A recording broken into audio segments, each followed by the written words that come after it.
Taser. I don't have a taser, man. She's covered in blood? Yes. Are we gonna be able to Taser. Yeah! Give me more units! September 2022. The Lacey Lakeview Police Department respond to the scene of a reported home invasion. She's covered in blood. I've got her. She's covered in blood. Send me units. Send me AMR now. But what they find is far more disturbing than any ordinary burglary. I'm really afraid about what's in that house. Start trying to plug those wounds. Look for blade. It's on their chest. It's on her chest. Just plug that wound. We don't know how much of it is our suspect's blood and how much is her blood. A seemingly senseless attack by someone who comes across as legally insane. It's in the time I'm the devil. But is she really, or is it all part of a twisted plot to murder and get away with it? A Lacey Lakeview Police Department incident log records a single dispatch note at 11:58 p.m. Female intruder, possible weapon, caller in fear for her life. That's the official language.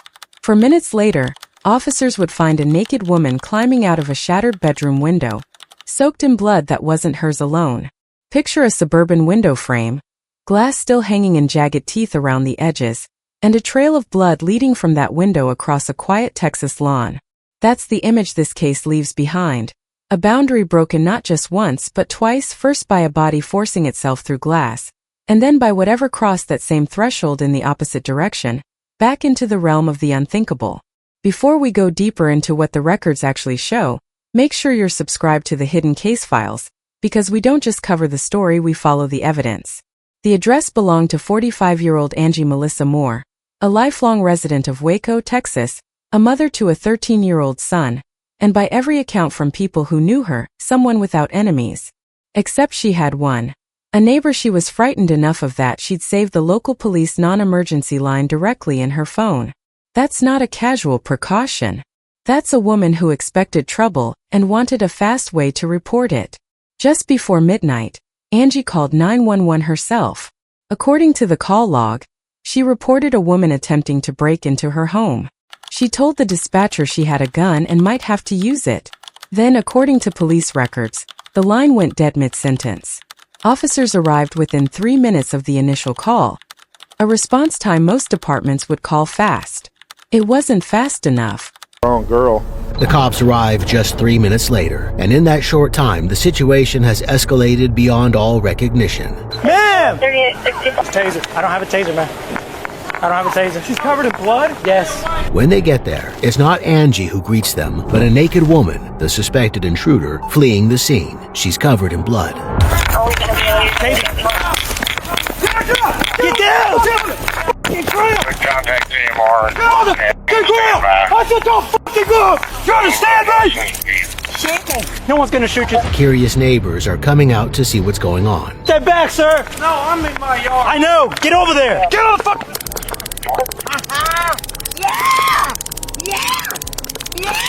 Give me more units! I don't care. I'm coming for her too. The woman refuses to calm down and cooperate, even when they tase her. Stop moving! Give us the other hand now! Michael, you're gonna murder me. Why is she covered in blood? She just came out of that house. Michael! I know! They won't quit. Give me your arm! Give me your arm! Father, Give me your help arm! me. Give me your arm! Father! Get back, okay. Sounds good. Just get back for now, sir. You need to leave! Oh, I'm in my yard. Why is she covered in blood? Get out of the house. Get the fuck off Then me. stay over there! Get off Please. me. It's the end of time! Ah, give me your hand! The end of time! Give me your hand! Get this hand. I'm trying to get her control right there. Okay. Here's my other cuff. I don't know what happened in that house. It's the end of time. We agree. I don't know where. The woman is practically incoherent and is giving no clue as to what went down inside Angie's house, which is worse than the officers can imagine. Don't touch your face. You just like the Oh, Bible I know. says. I'm covered in blood, bro. Michael, tell Father 77, we got That Cynthia mission- Ming in custody. that I don't know what's mission is going on in the house here. We haven't been there. it's the end of time. I'm really afraid about what's in that house. There isn't anything in our home. That machete's all we own. She broke out through the window. I don't know what's in Go that ahead and house. send a couple more. The devil comes in many forms. So we need to make. We need to check. We need to check that house. I don't know. She's covered in blood. She just came out of the house. Okay, we need to go inside that house and check that house, but we need to get her in a unit. What they encountered didn't match the call. Not a burglar fleeing with stolen property. A woman climbing through a broken window, unclothed, covered head to foot in blood, incoherent, repeating phrases about the end of time. According to police, she resisted commands, was tossed, and continued struggling as officers tried to restrain her. A neighbor identified her on scene, 51-year-old Cynthia Ming. Here's the phrase worth holding on to because it's going to come back.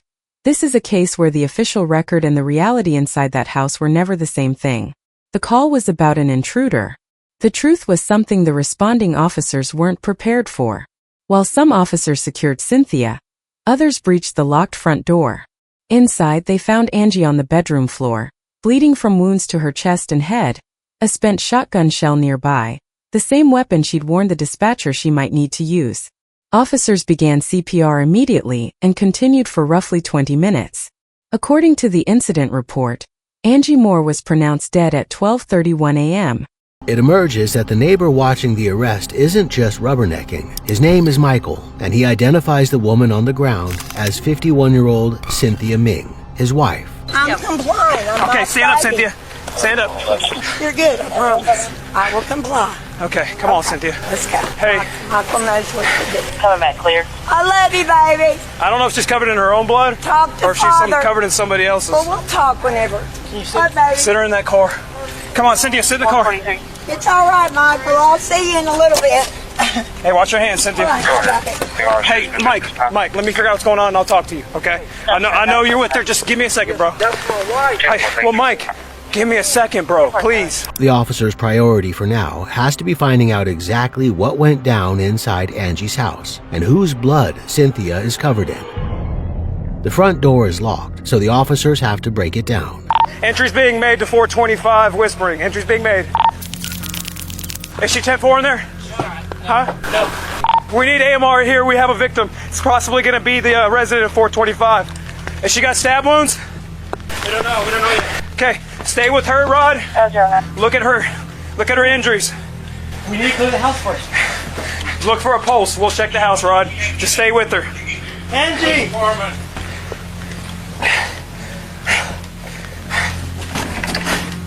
Room's clear. Back room's clear. All right, building is clear. Okay. AMR is one priority. Miss Angie. Step it up. We need AMR here now. We have a stabbing victim. 10-4, they're coming. Okay, so keep on that pulse. Keep on that pulse, man. And start looking for the wound. Start trying to plug that wound. Get us some towels. Some light. Here, stay the light. I'm gonna get the towels. I just got towels in here. Start trying to plug those wounds. Look for blade. I'm plugging one. I don't know what the other. Okay, start getting tourniquets. It's on their chest. It's on her chest. It's not Then a tourniquet, just plug it. Yeah, just plug that wound. We got a chest plug? You got a chest plug? Okay. They find Angie on the floor, bleeding out from a wound in her chest and her head. Scene secure. Scene secure. We're good. We cleared the house. Scene secure. We need AMR here now inside the house. 10-4, they've been updated. They're en route. They're coming. Poor lady. I cannot believe this. CPR has started at this time. It is going to be the Miss Angie subject. How long has she been down? Do y'all know? We don't know. Probably like 10 minutes. Okay. Hey, do me a favor. Yeah. We need to bring that car closer. Get it away from Michael Hood. That's her husband. That's Cynthia's husband, our suspect right now. Female chest wound, stabbing, unresponsive. CPR's in progress. AMR on scene. Be advised, we don't have a pulse on the subject. Did you find a murder weapon or anything? Not yet, man. We ain't even had a chance to look. Yeah, I kicked the door down. They asked me to kick the door, and I kicked it down, and she was standing right down the ground, and we started working on her right away. I appreciate you, dude. No, you're fine. Did they call it? Not yet. They're about to. We've been working on her for 20 minutes, no pulse, no nothing, so. Angie isn't breathing. They've arrived too late to save her. At 12:31, She never regained a pulse. So ask yourself the question every officer on that lawn had to be asking in real time. If the woman covered in blood was the one who broke in, and the woman on the floor was the one defending her own home, how does the intruder walk away and the resident doesn't? As detectives processed the scene, the story shifted from confusing to disturbing. Gunshot residue testing later confirmed Cynthia had fired Angie's own shotgun. But it was what she told officers voluntarily, unprompted while being treated for her injuries, that turned this from a violent home invasion into something far darker. According to statements captured on scene and later referenced in reporting on the case, Cynthia described wrestling the gun away, shooting Angie, striking her with the weapon, and then, according to her own words, drinking her blood. She reportedly showed no remorse. At one point, she can be heard telling an officer this was fun. Look at her leg. When they come to talk to Cynthia again, she's calmed down a lot. Hey, the ambulance is going to check you out. You going to be cool with them? Oh, sure. Okay. I just need, my lips are itching. Well, you probably got some cuts. Yes. Hey, yes, look. Miss Cynthia. I admit, I went in there and I murdered her because when Michael and I, if I can get something to drink, I'll be glad to sing like a bird. Okay, hold on, Cynthia. Okay. Hold on. Okay, I obey. Okay, just hold on. No, You tell me when. Done. Okay. Okay, just My no. bad. You're fine. You're working with me. Just I'm keep not doing this, bad, okay? but I'm good. Okay. Well. I just took an eye for an eye, man. Okay. Took my baby because when I got arrested, let her cut away and see. Okay, Miss Cynthia, just let the ambulance take care of you. Okay. I'm fine. Okay. Cynthia seems to have no interest in denying what she's done. She seems to be even proud of it. This is fun, Michael. I really got to do it, man. You'll be fine. Remember. What are they going to charge you with? Nothing, because it's the end of the world, but they don't believe me. You know, they all want some underhanded shit. They ain't even for real. Cynthia, can you tell me what city you're in right now? Lacey Lakeview, Okay, can you tell me what year it is? 2022, Okay, can you tell me what month we're in? September, Okay. And if I get you for a quarter, how much money would you have? $1. Okay. Who's the president right now? Joe Biden. That's the second time this case forces the same phrase to the surface. The official record and the reality inside that house were never the same thing. A 911 call about an intruder became a homicide. A homicide became something closer to a ritual. Cynthia's stated motive, according to what she told officers, traced back to a dog. She claimed Angie had killed a pet of hers years earlier, and that she'd been carrying that grievance for roughly 3 years. According to neighbors who described an ongoing pattern of harassment, Cynthia allegedly confronting Angie in the street, calling her a dog murderer, as recently as the day before the killing. Police had, in fact, spoken with Cynthia hours earlier that same day about an unrelated criminal mischief complaint. She declined to talk to them then. Hours later, Angie was dead. But when detectives began pulling on that thread, the dog, the years of resentment, the supposed justification, it started to unravel.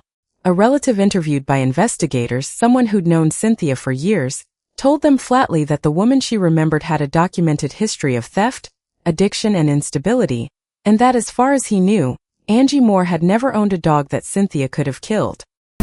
Back at the scene, the officers have one last piece of investigating to do, talking to Michael and his dad. Okay, what's she being charged for? Probably murder. Murder? Yeah.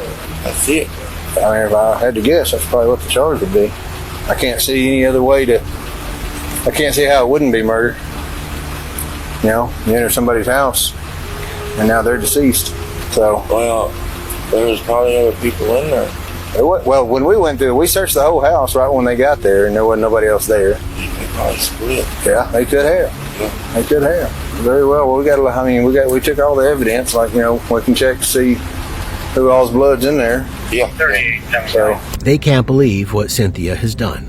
Have y'all been having any kind of problems with this lady over here? I heard y'all had some kind of confrontation last night with her or something about a dog or something.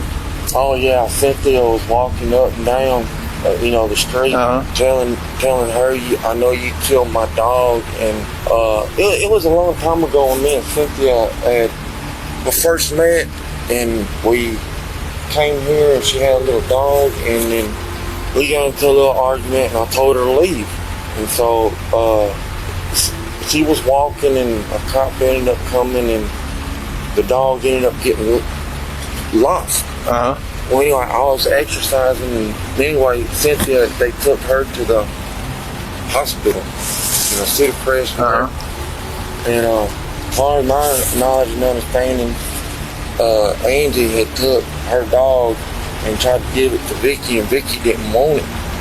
So she dropped it off in the field, and it died. This is a long time ago. Yeah. Oh, okay. Yeah. It's a confused story, which isn't surprising, given it apparently happened so long ago. but it's very different to what Cynthia's been saying. That, in essence, Angie murdered her dog in cold blood. The loss of her dog seems to have been an excuse, an outlet for her hatred of a neighbor she'd been fighting with for years. I just wonder what set her off tonight, man. Because she's always, the cool head in the group. I mean, to me, every time I come over here. Yeah. You got a damn level head and all that, but man, he killed her damn dog, man. Dropped the dog off somewhere. Yep. Down the road. If that's accurate, then the motive Cynthia gave police wasn't a grievance. It was a story she needed to tell herself to make sense of what she'd already decided to do. Cynthia was formally charged with capital murder. In interviews conducted after she'd secured legal representation, she invoked her right to remain silent, a sharp contrast to the woman who'd spoken freely, and almost proudly, in the hours immediately after the killing. Her legal strategy initially pointed toward a claim of insanity, with Cynthia describing being electrocuted by a live wire in her home that night and claiming she couldn't remember the attack at all. Here's the ticking clock question this case really turns on. If a forensic evaluator determined someone understood exactly what they were doing, knew the city, the year, the president, the value of currency, every basic marker of orientation to reality, does a claimed blackout erase legal responsibility, or does it just complicate the paperwork? According to court records, the mental health evaluation ordered in her case found her legally sane at the time of the offense, competent to understand her actions and be held accountable for them, whatever gap she claimed existed in her memory. That finding mattered. It meant the insanity defense her legal team may have been building toward wasn't going to hold. In December 2025, Cynthia Ming pleaded guilty to murder. Under the terms of her plea, she accepted a 50-year sentence, with parole eligibility after 25 years, meaning she would be 79 years old before any possibility of release. Prosecutors have publicly noted that, given what they've described as the heinous nature of the crime, parole at that point is considered unlikely. One detail from the case file deserves to be said plainly, without embellishment, because it doesn't need any. Angie's 13-year-old son was staying with his grandparents that night. He wasn't home. There is no scenario in this case file where that fact reads as anything other than the one piece of fortune in an otherwise senseless act of violence. At sentencing, that same son addressed the court. According to reporting on the hearing, he read a poem describing Cynthia as accountable before a higher judgment than any courtroom could offer, and stated that she had taken his mother's life in an act he called unforgivable. That's not editorializing on our part. That's a family's own words, entered into the public record of that sentencing hearing, standing as the final documented account of what this case cost. Right, sir. Cynthia does have a documented history of mental disorders, but the question is whether she was sane at the time of the killing. In an interview with a mental health expert, she says she was electrocuted by a live wire in her house on that fateful night, and that afterwards she just walked around all bugged out. She claims not to remember the killing at all, but the expert finds that she was sane, so fit to be held accountable for what she did. In December 2025, she pleads guilty to murder and accepts a 50-year sentence. She'll be eligible for parole after 25 years, by which time she'll be 79. But prosecutors say it's unlikely to be granted due to the heinous nature of the murder. Luckily, Angie's 13-year-old son was staying with his grandparents that night. Who knows what might have happened otherwise? The final, horrific confrontation and a campaign of neighborly harassment that deprived an innocent woman of her life. At her sentencing hearing, her son reads a poem he wrote about Cynthia. She was Satan's puppet, and she's going to hell if she doesn't ask God for forgiveness for her sins. She shed my mother's innocent blood. One day, it will be worse for her when she stands before my almighty God. What do you think about this chilling story? Let us know your thoughts in the comments below. Until next time, stay safe, keep up with our channel, and we'll see you very soon on The Decoder.